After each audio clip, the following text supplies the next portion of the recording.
Good evening and welcome to the virtual open house for the Kitchener Fourth Track project. My name is Louisa Sadowski. I'm the Senior Manager for Community Engagement for the Toronto West GO Expansion project at Metrolinx. And it's my pleasure to be your moderator for this evening's event. As you are looking at your screen, you'll note that this event is being closed captioned. You can turn on closed captioning by clicking the CC icon button on your video player. We've scheduled this meeting to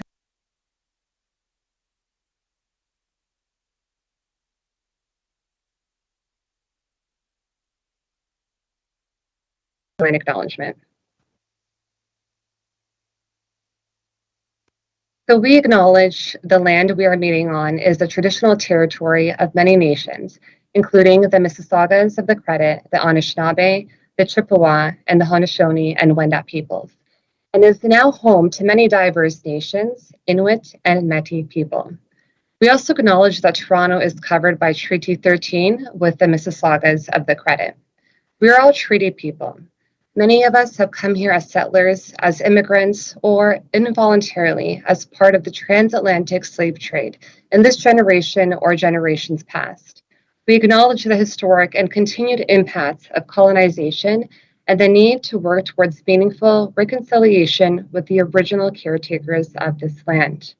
We acknowledge that Metrolinx operates on territories and lands covered by many treaties that affirm and value the rights of Indigenous communities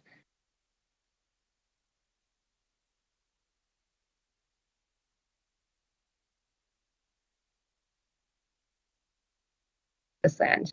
And at Metrolinx, we will conduct business in a manner that is built on the foundation of trust, respect, and collaboration. So we can go to slide 4 now for the safety moment. So Metrolinx takes safety very seriously. As a result, we like to begin all of our meetings with a reflection on a safety moment. Today, I thought we'd take a look at some important reminders when walking near railway tracks. Cross tracks only at designated pedestrian or roadway crossings. Do not walk, run, cycle, or operate all-terrain vehicles, ATVs, on railroad tracks, rights of way, or through tunnels. And the only safe place to cross railroad tracks is at designated public crossings. And do not cross the tracks immediately after a train passes. So just a few reminders for everyone. If we go to slide 5, we will just review the agenda.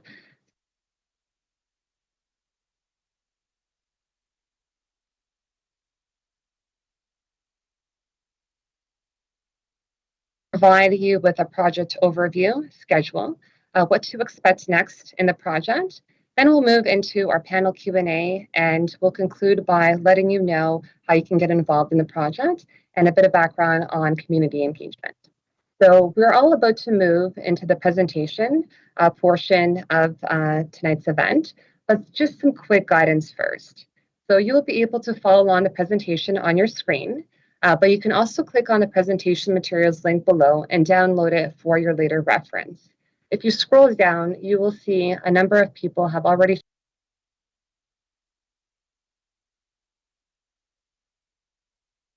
through and upvote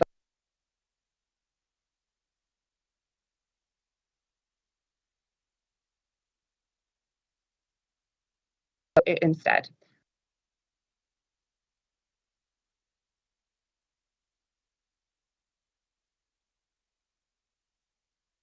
Ask a live question.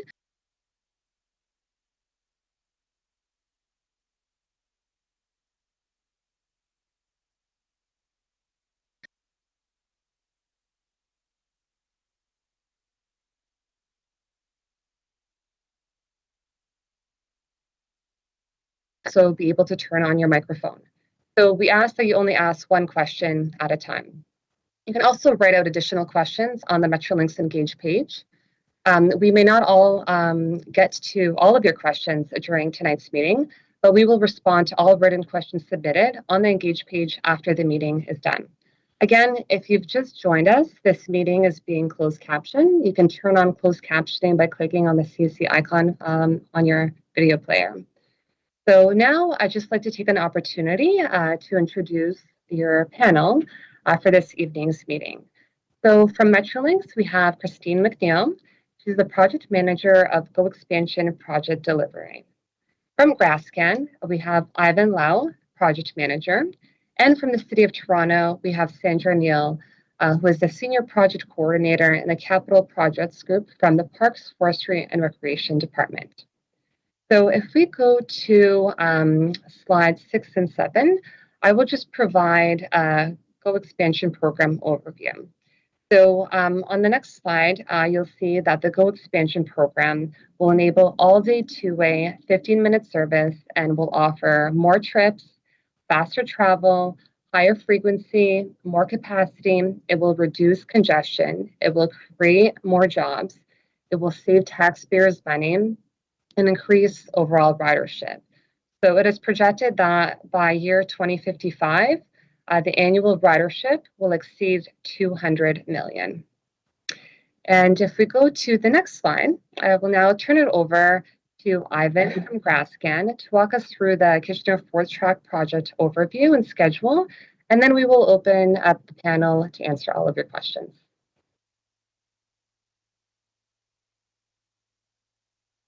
Great, thanks, Louisa. Good evening, everyone.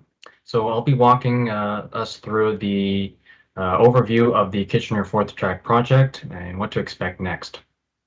So for the project location, we're working on the West Toronto rail path between Dupont Street at the north to Lansdowne Avenue at the south. We have our construction, staging, and laydown areas located just south of Dundas Avenue, as well as a secondary compound just south of Bloor Street. We can go to the next slide.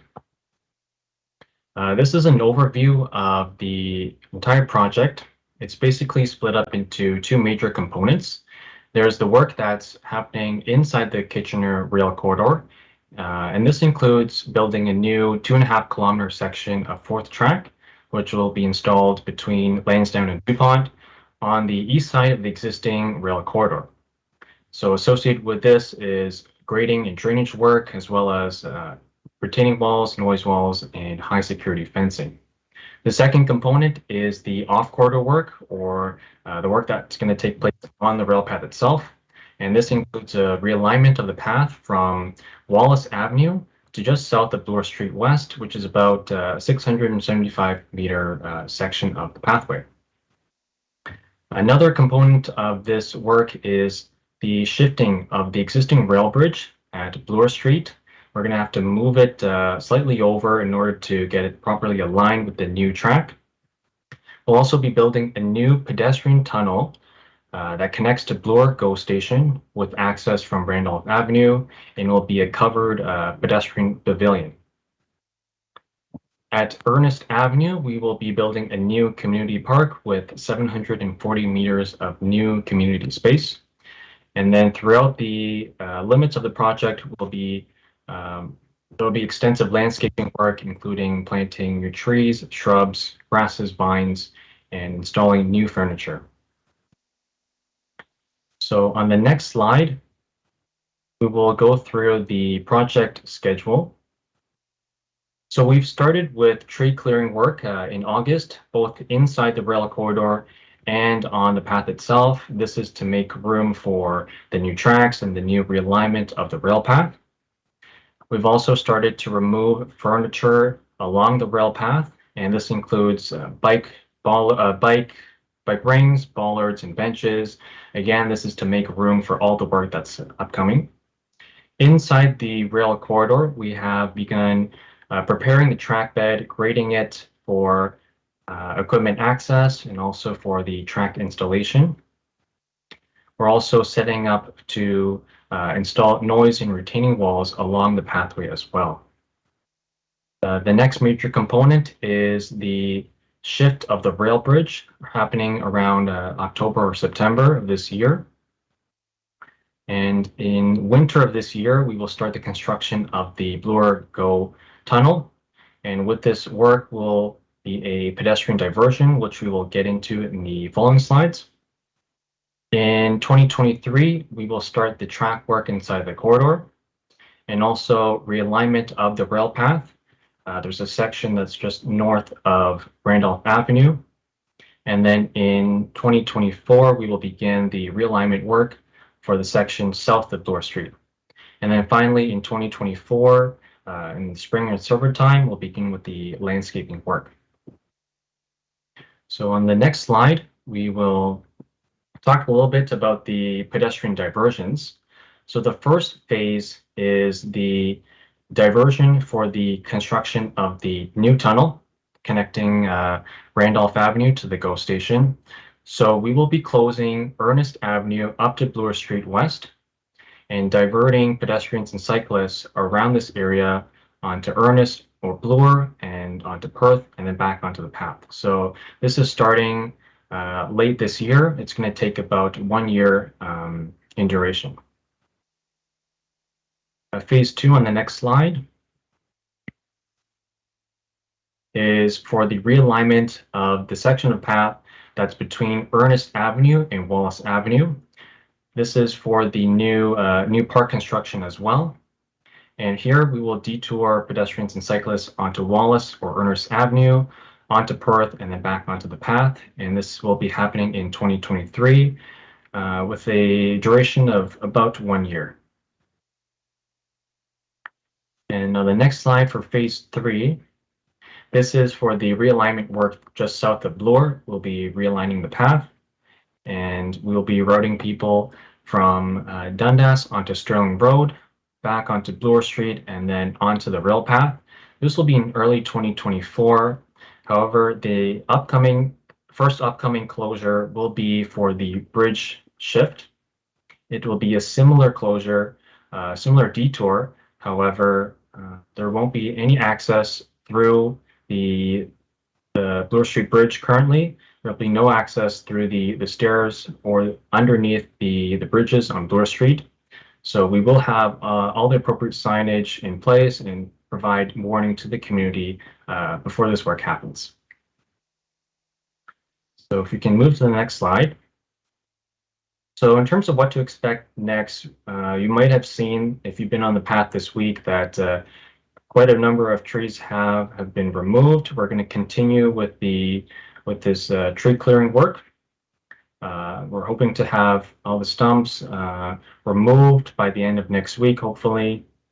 And then following this will be herbicide spraying. This is to remove all the dog strangling vine invasive species on the path. And we will be sending out community notices regarding this before we start with this work. And go to the next slide. Inside the rail corridor, we are continuing with clearing and grading and removal works, preparation for noise wall installation. So you will see later this month that we're going to be setting up temporary fencing down by Dundas Street along the rail path. This is to separate the construction work from the pedestrian and cyclist traffic, so we can begin removals of the existing fencing that's in place to start preparing for reinstallation of retaining wall and noise walls. So you might hear equipment or see equipment such as dozers, excavators, and dump trucks. If we go to the next slide, we just want to share kind of some conceptual renderings of what we can expect after all this work is complete. First, on the top left corner, we're going to be maintaining the mural that's currently on the side of the Red Cross building at Randolph Avenue. The vines will also be maintained in that area. The pause platforms just south of Bloor Street will also be maintained. On the bottom left corner, we have some examples of vines that we'll be installing on the noise walls themselves in order to deter graffiti. And then on the bottom right, we have some artistic terminus signage that will also be applied to the retaining walls and noise walls at each street intersection. On the next slide, we also have some additional renderings. So on the top left, you can see we have the current steel sculptures that are between Bloor Street and Dundas Street. 3 of these sculptures are currently in the path of the new realignment work, so we will be relocating these to nearby locations in the same general area. And then the other images on the slide just show some renderings of what this new tunnel and pavilion entrance from Randolph will look like. And that's it. I will hand it back to you, Louisa. Thank you, Ivan, for the great updates. So now we will go to the panel and ask some of the most relevant and highly voted questions that have come through. We are a little bit ahead of time, so I will read the questions very slowly. Just kidding. But we have a lot of questions to ask, so I think it's going to be a great discussion. So the first question that we have on the webpage has 11 votes, and it is, why is the fourth track being added on the east side? Why not add the fourth track on the west side of the existing tracks, or better yet, in the middle where there is space? Adding it on the east side intrudes with the rail path and residential areas.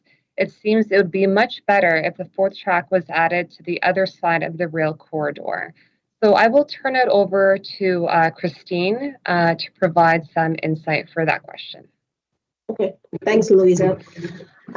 So in terms of the location of the track, we have to consider a wider picture for the track alignment and consider overpasses, underpasses, the curvature of the track, how it connects to Union Station, and where this fourth new track is actually heading.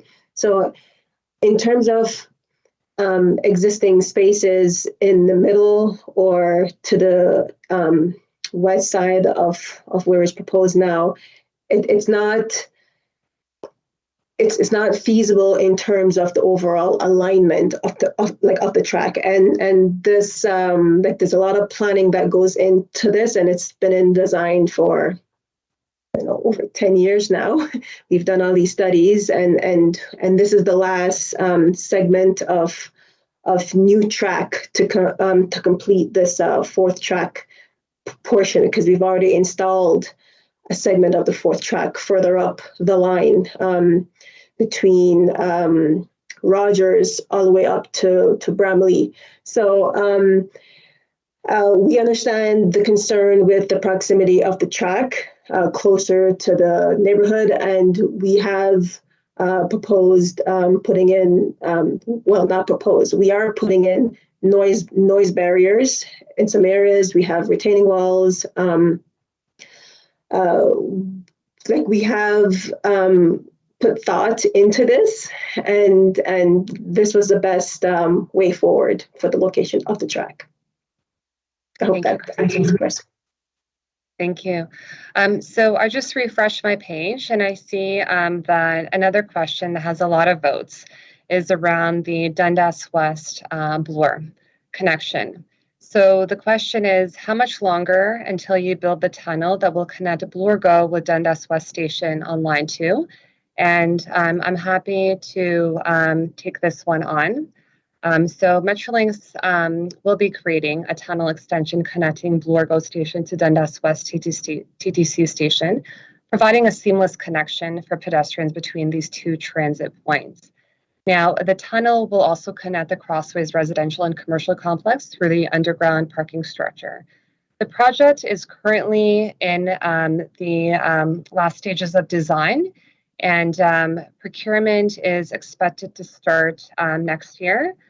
So you can expect to receive more updates once we're at the procurement stage in early 2023. So the next question I have here that has about 11 votes is, when will Up Express be electrified? It was originally promised by a minister to be done by 2017. There are no more environmental assessments to go through. So Christine, I'm wondering if you can answer this one for us. Sure. We can't provide a concrete date as to when exactly, but we can assure you that we have On Express on board now, and staging plans are underway, and funding is being prepared, and the plans are in place. We'll have to provide some more update at a later date, but it will be done in stages, considering the many corridors that we have, and each corridor will be electrified at a certain time. So in terms of the Up Express, it will be done in the future, but we just can't provide a concrete date as to when that is. Perfect. So I'm going to ask one more question from the Metrolinx Engage site, and then I will go over to our Zoom room to see if there's any questions there. So the next question I see here that has about 9 votes is, can you provide precise and true justification of all tree removal? The amount of trees that have been removed and will be removed over the next few days is staggering. The provided vague rationale about clearing future station entryways and removing invasive species does not align with the types, locations, and sheer quantity of felled trees. The result is a near clear cut in many areas. It's quite devastating. The many will eventually be replaced. Talking point is unsatisfactory. Can you provide precise and true justification for the removal of each tree that has been deforested? So I think we can start with you, Christine, and lean on our expert from the City of Toronto, Sandra, as well. Sure.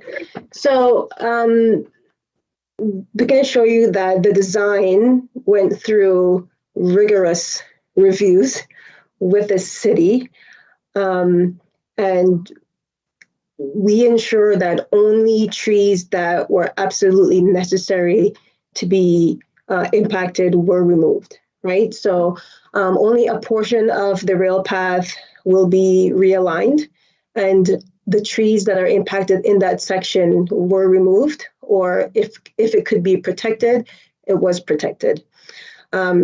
There are a number of trees that were in invasive species that were also removed or slated to be removed. And overall, in the long term, like, this would be better for the rail path once those trees are replaced with native species trees. In order for us to have the tree permit to remove these trees, they had to be verified by the city as well, and trees that were not supposed to be removed were not removed. So, Sandra, would you have anything else to add to this, or did I cover it? You covered quite a bit of it. So what I would add to that is you're right. Urban Forestry worked very closely with Metrolinx to minimize the amount of tree removals as much as possible. The tree removals that could be avoided were due to the installation of the noise wall, the addition of the new 4th track, and the realignment of the path, and the installation of a new park at Ernest Avenue. There were some unavoidable construction-related removals that totaled 121 trees. However, trees outside of the construction areas were limited to a total of 41 invasive or non-native trees. These trees are typically Manitoba maple, Siberian elm, Norway maple, and tree of heaven. These species really choke out our native species, and ultimately it reduces the habitat, the food sources of native insects and birds and other wildlife. The replanting plan that was developed and approved includes only native species with a mix of large growing trees, understory trees, shrubs, vines, and perennials to really improve the ecological health of the West Toronto Rail Path. So overall, there were part of the analysis, there were 3 trees that were dead or in poor condition, or sorry, 2 dead trees, 3 in poor condition. So these trees were also removed to make way for the replanting of the more healthy, hardy native species. Okay, thank you Thanks. very much, Sandra and Christine. So at this point, I just wanted to turn it over to the Zoom room and see if we have any questions anyone would like to ask us live. So over to you, Dennis and William. Over to the Zoom room. Any questions for us? Good evening, everyone. We have one question from Tim, and his question is, I'm curious why so many trees were removed on the rail path north of Wallace Avenue when all the construction being detailed in terms of rail path realignment is being done south of Wallace Avenue.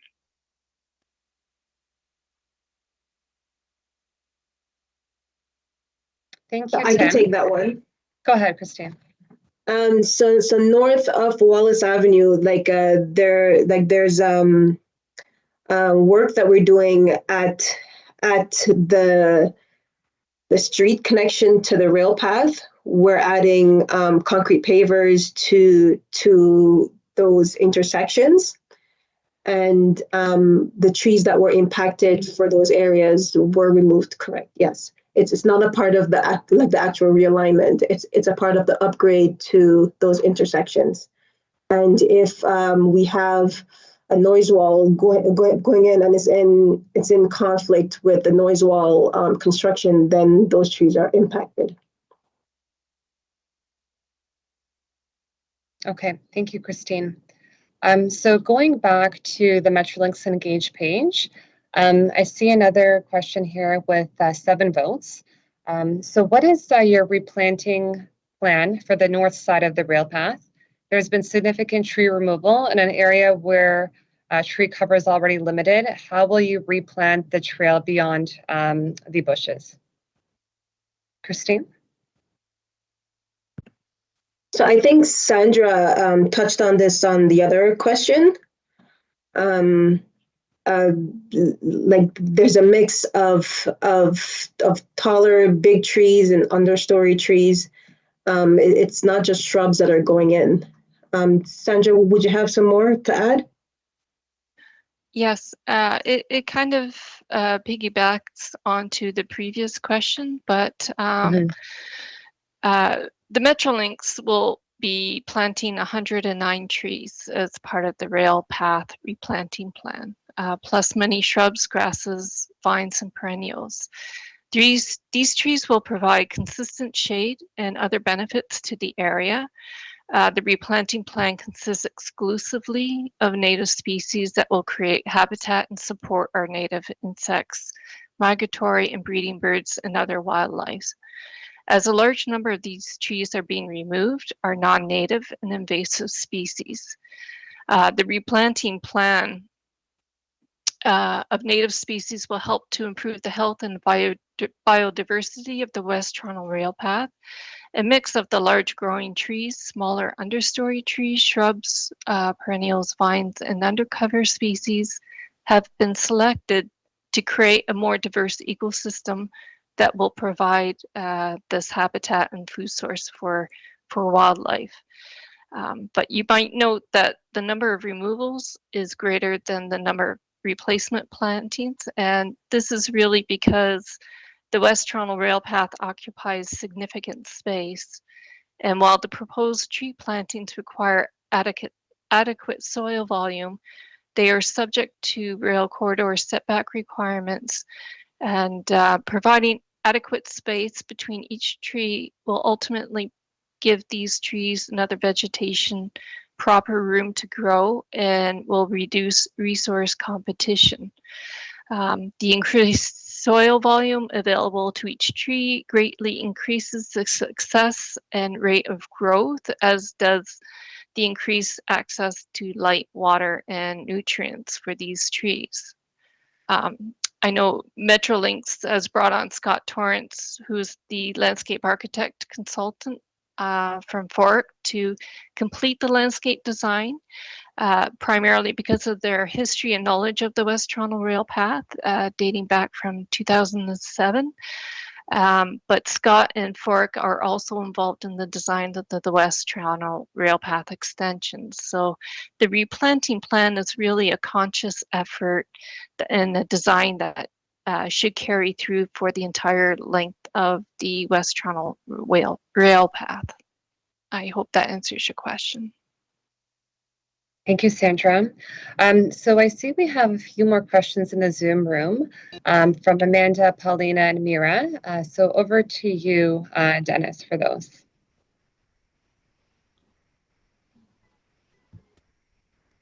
Yeah, we just asked Amanda to unmute. Hi. Can you guys hear me? Yes, we can hear you. Amanda. Okay. If I've got my numbers right, I think this might be a question for Sandra. You mentioned 121 trees removed for construction purposes, 41 due to their non-native invasive status, 2 dead, 3 in poor condition, but you didn't mention how many were removed for the realignment work. So I guess I'm looking for, and I know it's a tricky question, but I'm looking for an overall total number of removals. I walk this path every night and it's pretty devastating. It feels like a clear-cut forest.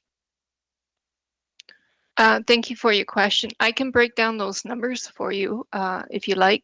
So the total amount of removals are 165 trees. And you're right, 121 is due to construction. 41 are due to invasive species. 3 are in very poor condition. But the total number of trees that will be replanted are 109. This decision was ultimately made in the best interest for the future health of the West Toronto Rail Path in terms of habitat and diversity, to really remove the invasive species and replace with more of a native species. And it's really to promote the health and well-being of the West Toronto Rail Path ecosystem. Thank you, Sandra. So William, in the Zoom room, I see Paulina also has a question. Yes, she does. And her question is, in the sections that are being realigned, how narrow will the path be? If more narrow than currently, how will pedestrian safety be ensured?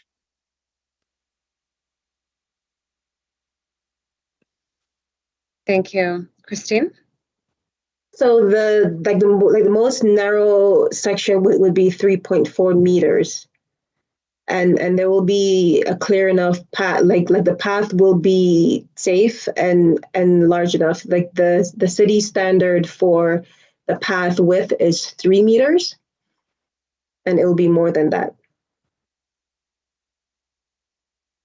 Thank you, Christine. And we also have a question from Mira in the Zoom room. Yes. Mira wants to know where we can see the design for the park at Ernest. Any room left for feedback?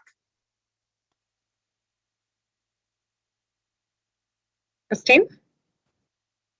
So we are working on a rendering of the new park. This should be available in the next coming weeks or so. I think we did share a drawing of the park at our last public house last year, and it was shared during the community outreach when the park was being designed. In terms of feedback, well, we have the contractor on board now, and if there are changes, it will be at an additional cost, which it's not something that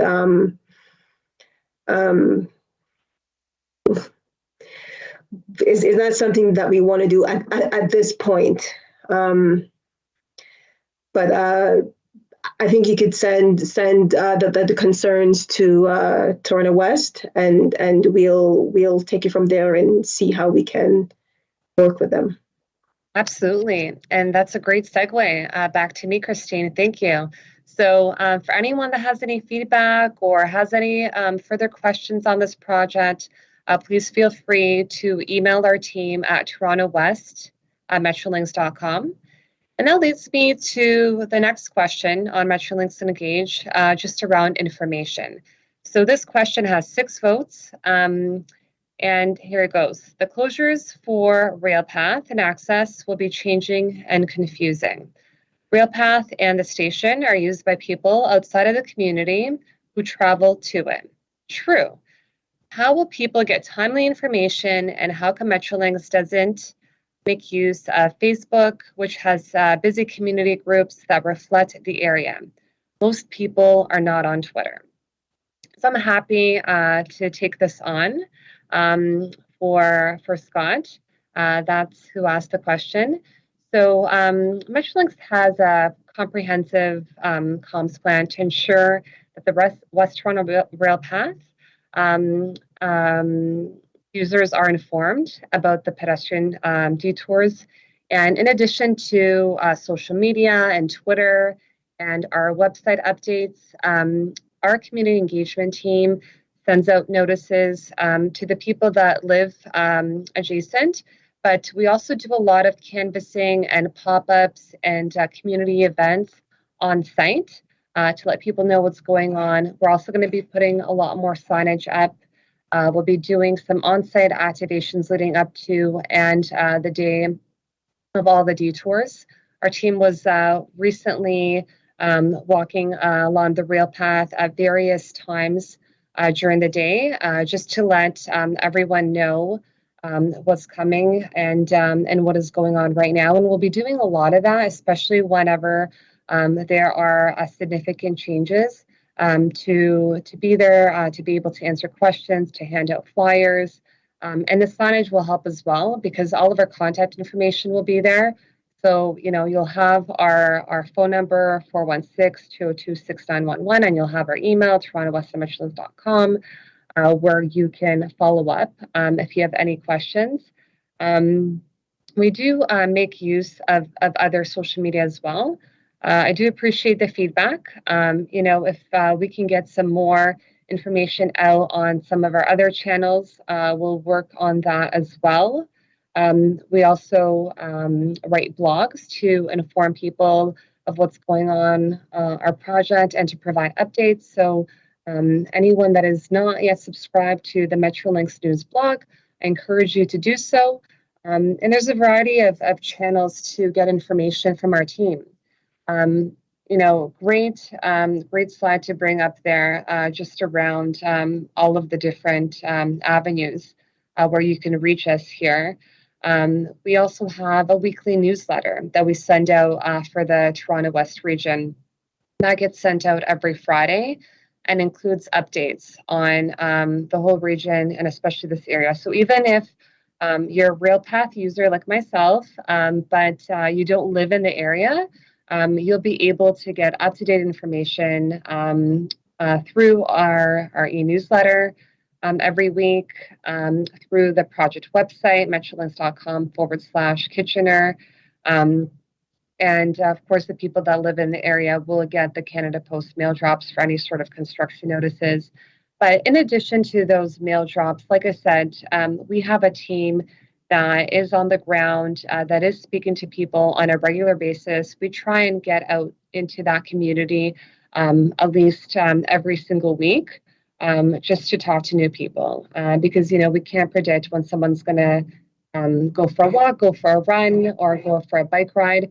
But we do make a very big effort in stopping people when they are along the rail path, just to let them know of what's going on, as they will see more changes happening.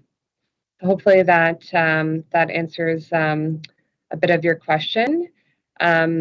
We, in addition to everything I just mentioned, we also have a construction liaison committee, which we refer to as a CLC. And basically the purpose of this committee is to have key stakeholders from the community, key representatives that do belong to these Facebook groups that you mentioned in your comment, like Options for Davenport, and other groups that are part of these CLCs.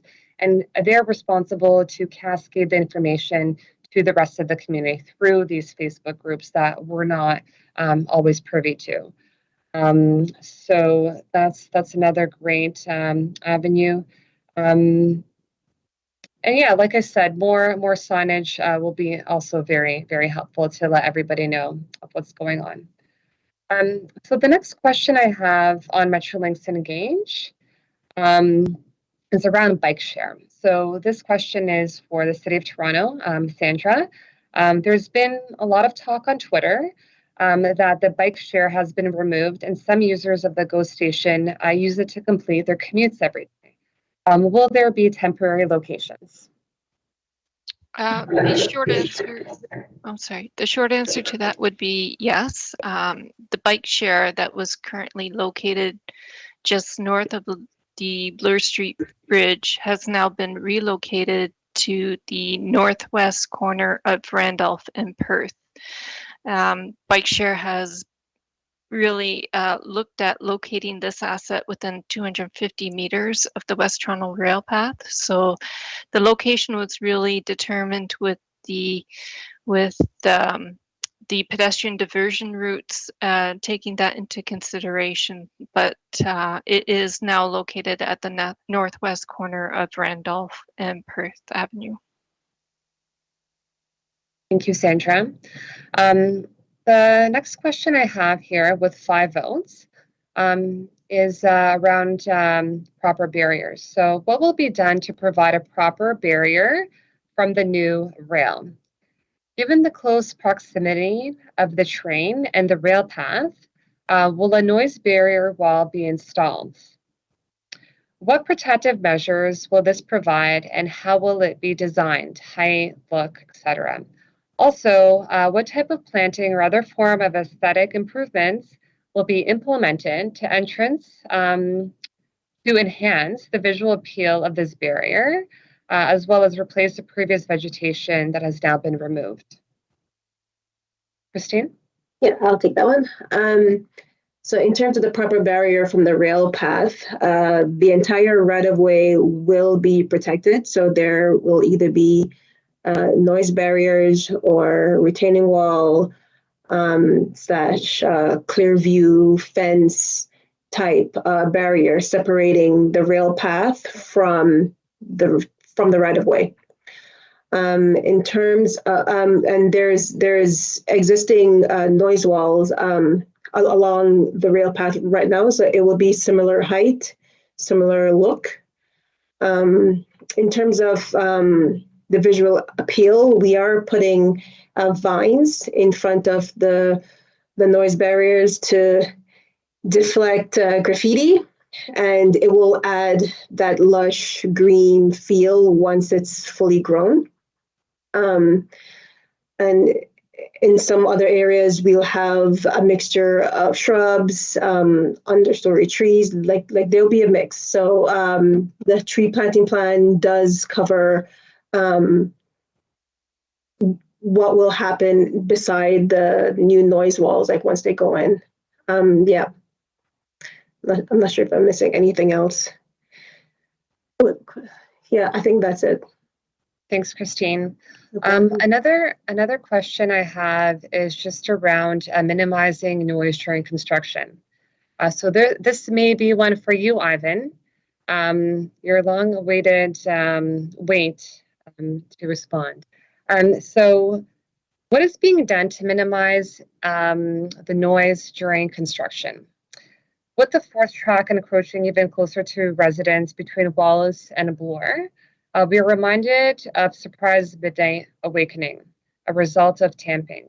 How will Metrolinx improve communication of residents and avoid excessive noise, even during the day when many people are still working remotely? So thanks for the question. So with any kind of construction project of this nature, there will be noise associated with this work, but we're going to try and do our best to minimize the amount of noise that is generated. One of the activities that would be the noisiest is the installation of the caissons for the retaining walls as well as the tunnel. But we have selected a method of drilling instead of driving the piles. So that's one way we can try to reduce the noise. We can also look at different equipment that we can use to also minimize the noise. Working during less busy hours. And we will be installing noise monitoring equipment throughout the length of the rail path to make sure that we're not exceeding any noise restrictions. And if we are, we will be able to know when that happens, and we can recalibrate from that. Thank you, Ivan, for that response.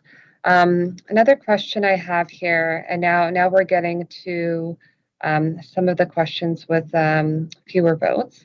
Barrier-free routes around rail path closures. The presentation slides show detours around construction for rail path users. However, the routes along Bloor involve stairs, so they are not accessible. What is suggested, the barrier-free detour for rail path users? So I can add to that one. So for the detour that includes the use of the stairs at Bloor, there will be signage before getting to Bloor to use the Randolph as the path. And that would be the accessible route. So there would be signage to show what that accessible route would be. Okay, thank you.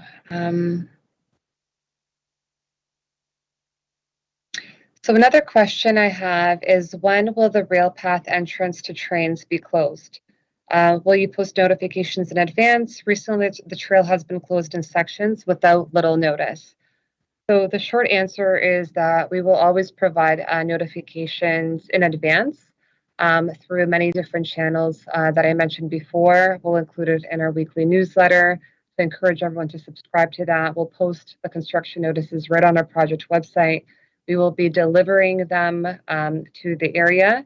So we'll be using all of our communication tools to provide those notifications well in advance. But Christine, maybe I'll turn it over to you just to provide any insight on when the rail path entrance to trains will be closed, and if you have anything to mention on the point made around the recent intermittent closures along the rail path with little notice. So sorry, there was some feedback. So for the closure, for the entrances to the trains, I'm not sure where exactly they're referring to, because there will always be access to the platform throughout all these closures. But in terms of the recent closures for the tree removals, those were short durations and they weren't long term, and it was for that moment when the tree is being fell and it's in the way, and it's for safety of the workers, for safety of the path users, and it's not for long durations. So those were rolling closures, and those weren't, those are for short durations, as mentioned. I'm not sure if was that on the engagement side, or is there some kind of, maybe that person could clarify that question. If we didn't answer it properly, please maybe send us an email so I could answer that one more clearly. Thank you, Christine. Yes, if anyone needs further clarification, please email us torontowest@metrolinx.com, or you can post right on the Metrolinx Engage page right now. I'm getting pretty excited because I keep seeing questions rolling in, so I know you guys are paying attention. Thank you. We're interested about this project. So another one, which is a pretty interesting question, is why is this project called Fourth Track? There are 4 tracks. There are 4 tracks in most spots from Lansdowne to Black Lake. Some spots there are 5. Yes, Christine? so I can probably take that one. So yes, it's 4th track for the Kitchener corridor. So the other tracks that are probably being counted are a part of another corridor, and it's not a part of this line that we're expanding. Perfect. Thank you. Great question. Great answer. So the next one we have here is please confirm if there will be any work at night. Will there be any work at night on the rail path, and for what component? And if so, please explain how you will ensure there will be no noise impact to residents who live right beside the project. Ivan? Yeah, I can answer that. So right now, the only night work that we're anticipating is for the rail bridge shift. Working over a weekend period to complete that work to really try and minimize the disruption to the community. Other than that, it really depends on many factors, including the working inside the live rail corridor. There are restrictions on when we can access that area to do the work, and it may be necessary that we do that at night, but again, we will be providing lots of notice to the community, and there will be noise monitoring equipment on site that will allow us to immediately recognize when it is too loud, and we can, again, readjust from there. Thank you, Ivan. Another question we have is, please explain how you will maintain rail path access to Bloor Go. Explain how you will maintain access to Bloor Go and Up Express service for residents accessing from the west rail path side. Yes, so the detour plans all show access to the platform for each detour. So there'll always be access to the platform. Okay. Perfect. Another question here is about the rail path and invasive species. So rail path is full of invasive species, and part of Metrolinx's stance on why trees need to come down is because there are invasive and native species will be replanted. After this project, the rail path will apparently be replanted. How are you doing to manage invasive species properly along the rail path so that you don't see the same issue in the future? So this is, more of an environmental question. I guess Sandra, perhaps you can answer this one. Yeah. So once the landscaping and the shrubs, the vines, the perennials go in, Metrolinx will be part of the maintenance for a 3-year period to establish for the plant establishment of the area. Part of the removals for the invasive species will involve some herbicide use as well. So that will be all based on government regulations. So once the project is complete, all the deficiencies have been addressed. Once the warranties have expired, then it will lie to the City of Toronto operations, parks and operations staff to maintain that corridor, the West Toronto Rail Path. Sounds good. Thank you, Sandra. We have addressed a lot of the questions. A lot of the remaining ones are not as relevant to this project. So I just want to go back to the Zoom room where we have Dennis and William to see if maybe anyone there has any more questions that they'd like answered tonight. Good evening once again, everyone. At this time, we do not have any further questions. Okay, thanks for confirming that, Dennis. Just kind of going through some of the remaining questions we have. So there's another one here with 3 votes that actually came in not too long ago. So will shade be restored on the rail path? The trees that were cut down provided a wonderful shade along the rail path, which is especially welcome during the summer. Lines along the noise barriers won't restore that. Is there a plan to plant trees that can create shade again? Yes. Yes, once the planting has been established, it won't take long for those plants to establish themselves, and shade will be provided again for the West Toronto Rail Path. Thank you. We also have a transit-oriented development question. Perhaps you can speak to this, Christine. This also came in, not too long ago tonight. Will there be development on top of the new entrance? No, there won't be. It is a small entrance for an elevator and stairs. Okay, sounds good.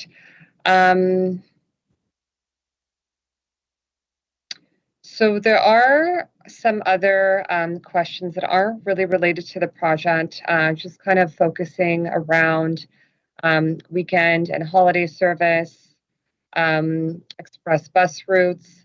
So we will be answering those questions directly on the Metrolinx Engage site. They're just not relevant to this project and this project team and panel that we have available for you tonight. But I am just going through, okay, some more questions here. Got one. So this one is someone that just posted on clarification for train access to follow up on their question. So I saw that there were plans to close access to Up Express access point from the rail path. Is that the case? I'm assuming the existing GO platform access from rail path will be closed in certain areas. Christine, so that was the follow-up to the previous question and answer.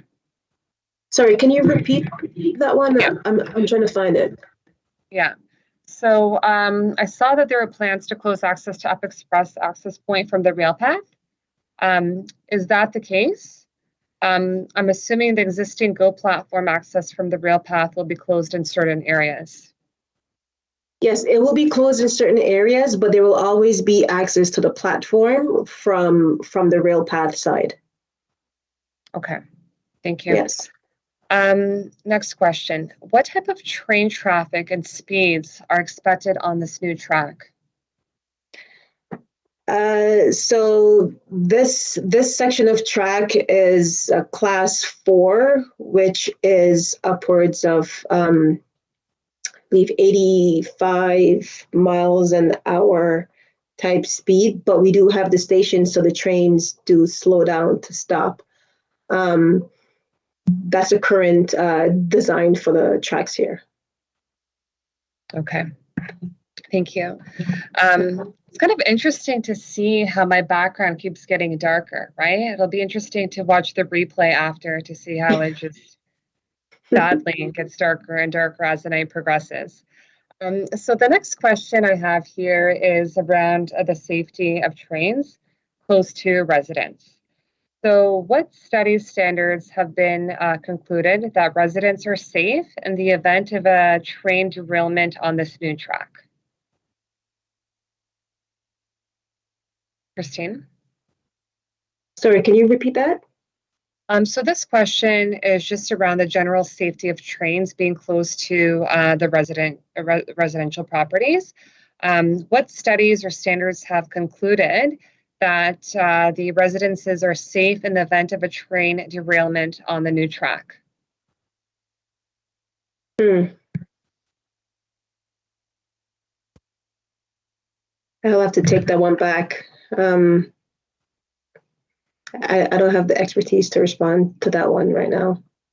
No problem. Yeah, we don't have any of our safety specialists on the panel, but we'll be sure to get an answer for this question, and it will be posted on the Metrolinx Engage site, along with the answers to all of these questions following the live.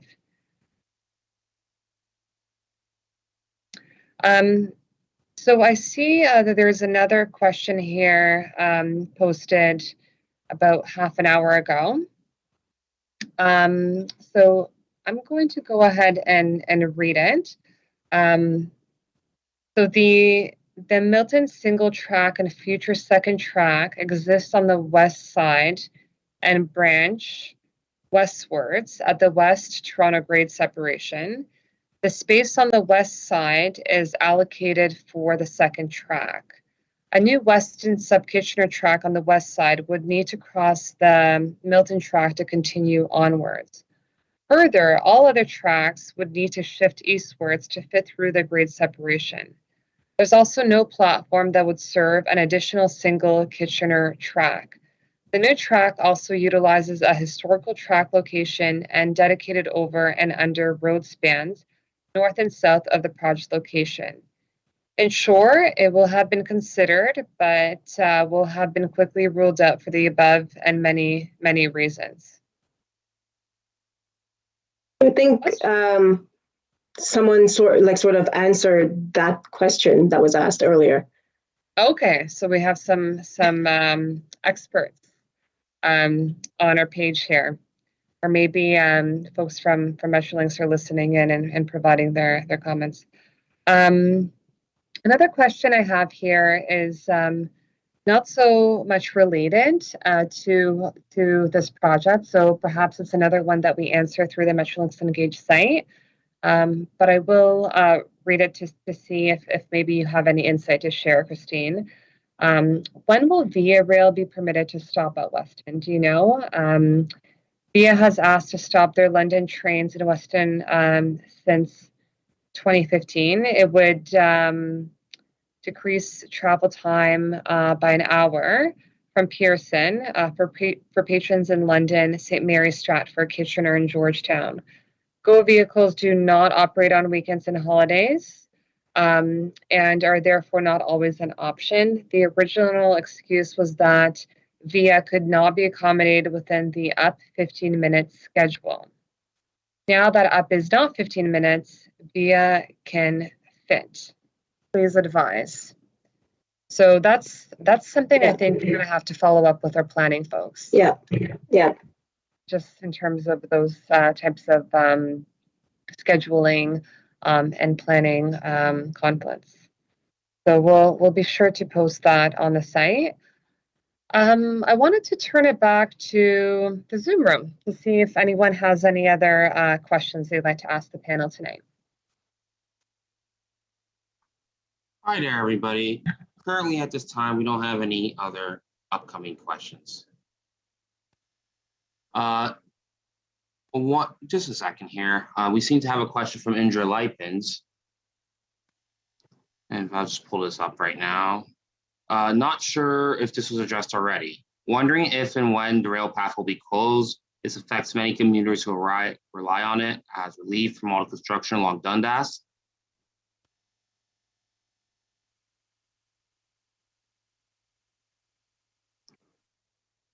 That's the full question?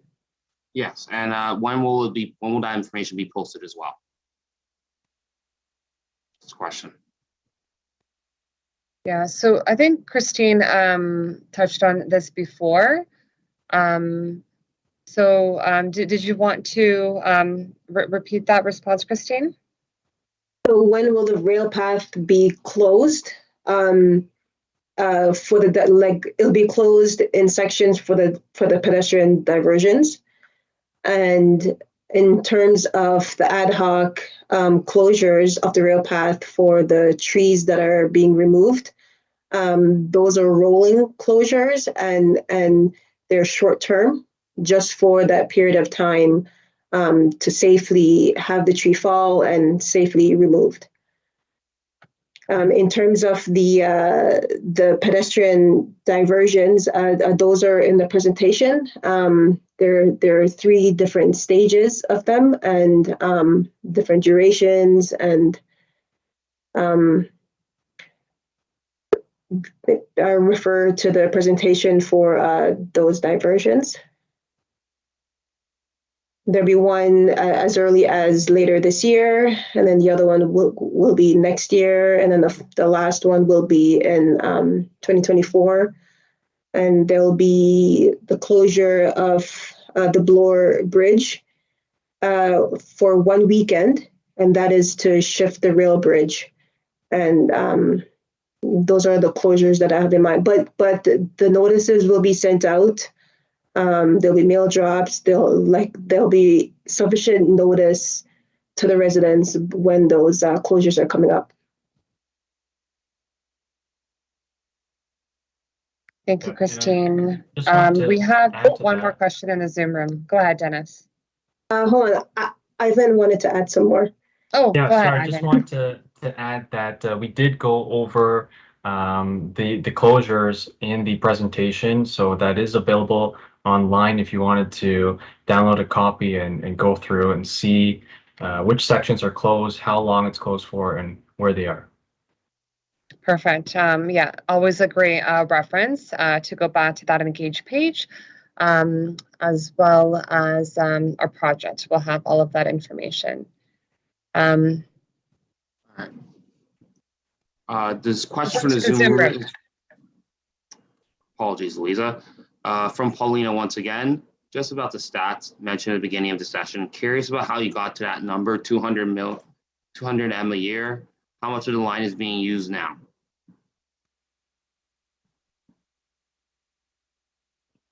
So, what was it like? Was it the ridership? Ridership, correct. Okay, sorry. Louisa, would you like to take that one? I think that's about the ridership. Oh, you're asking us how we got to that number for the ridership. Okay. I'm not the one that analyzed it myself, so we can definitely get back to you on what went into projecting for that. I know they take a look at many different factors to come up with those numbers based on their predictions. So please feel free to drop your email if you want us to follow up with you, Paulina, or you can email us at torontowest@metrolinx.com, and we'll be happy to provide you with some more background on how we reached that number. I see another question on Metrolinx Engage. I don't think this has been asked before. Why is the new track's pier footing already encased in concrete? Yeah, so I can answer this. Oh yeah, okay, go ahead. Yeah, so I think you're referring to the Bloor Street rail bridge, the pier footing and the columns for that. There's work right now by another contractor in that area to refurbish the bridge. We have been working very closely with that project team. So they have repoured the pier. However, they have left us a little section, just enough space that we can do our work to shift the rail bridge by installing a new column. It is currently filled with temporary fill material that we will be removing afterwards. Thank you. That is very true, Ivan. There is a lot of work happening in this Davenport community along the Kitchener corridor. And of course, adjacent to it, we have the Barrie corridor and a lot of the work that is ongoing for the Davenport Diamond Guideway and the work on the Davenport Greenway public realm that will follow the Guideway. And of course, future Davenport community along the Kitchener corridor. Yeah. Adjacent to it, we have the Barrie corridor and a lot of the work that is ongoing for the Davenport. I think someone is off of mute because I can hear some playback that will follow the Guideway.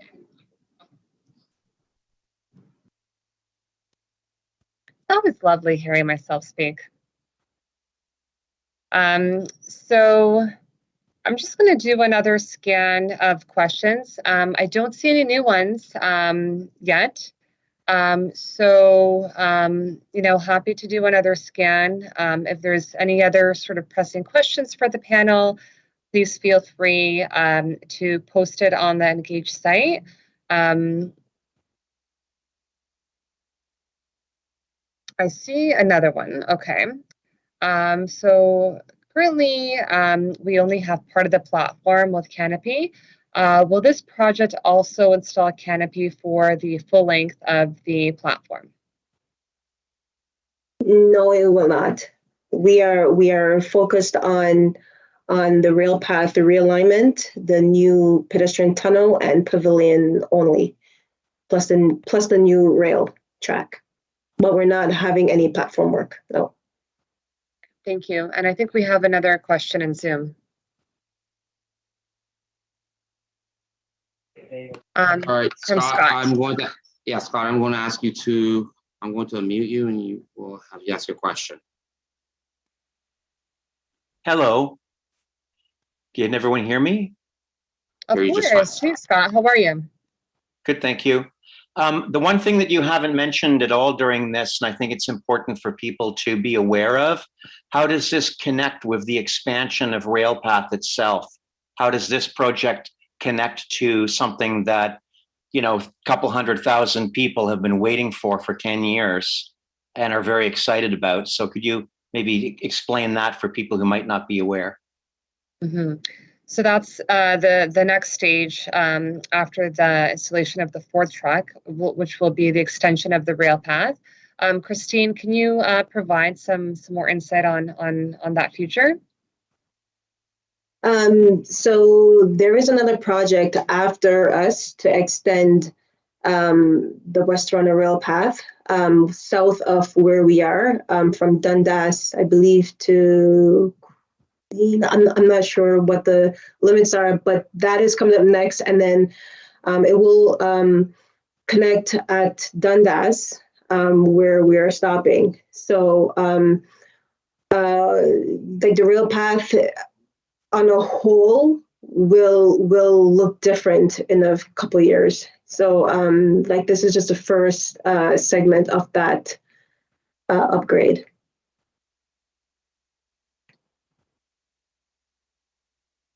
Thank you, Christine. So more on that in the future, Scott. There is a lot of information online by the City of Toronto right now on the extension of the rail path, and like Christine said, that project will follow this one. So there's another question on the Metrolinx Engage site. Oh, and I think we've already asked the one just around providing shade. Yeah, so we've already addressed the questions around shade and just around access points. So let me just refresh my page to see if we have any more. But I think we can go to the previous slide just to sort of reiterate how people can follow us along this journey throughout this project. So there are many ways to stay in touch with us and the community engagement team. We will provide regular updates on the project and notifications for any sort of upcoming diversions and closures. So we'll do that through Canada Post drops, weekly Toronto West e-newsletters. So if you haven't subscribed, you can go to the Metrolinx website and subscribe there. You can get more information on our project website, which is metrolinx.com/Kitchener. We will also host more virtual engagements like this one in the future. And like I said earlier, we'll have a lot of community pop-ups.